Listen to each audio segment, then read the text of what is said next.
Mastering English Idioms. Call it a day. Hello, English enthusiasts. Welcome back to our channel, where we make English learning fun and easy. Today, we're diving into a very popular English phrase, call it a day. Whether you're a beginner or an advanced learner, understanding idiomatic expressions is key to sounding like a native speaker. So, let's unravel the mystery behind this phrase and see how it can be used in everyday conversations. Call it a day is an idiomatic expression used when someone decides to stop working on something, either temporarily or for the day. It's often used at the end of a workday or when completing a task. This phrase is a casual and colloquial way to say that you've done enough and it's time to rest or stop. The phrase, call it a day, has been part of the English language for centuries.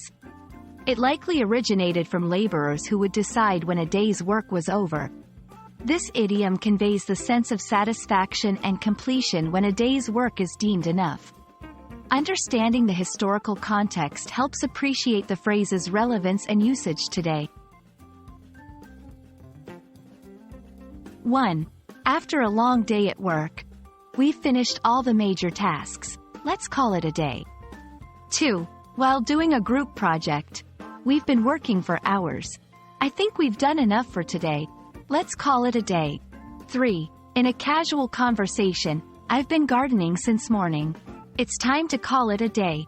These examples show how versatile and commonly used the phrase is, fitting into various contexts effortlessly. While call it a day is the most common version, there are variations like call it a night, which is used similarly but typically refers to ending activities in the evening or night. For example, we've watched 3 movies already. Let's call it a night. Use it in informal settings. It's perfect for concluding work or activities. Combine it with a friendly tone for a natural effect. And that's a wrap on Call It a Day. We hope this video has been informative and adds a new phrase to your English vocabulary arsenal. Remember, idioms add color and personality to your language skills. Keep practicing, and don't hesitate to use call it a day in your next conversation. Until our next video, keep learning and exploring the beauty of English. See you soon!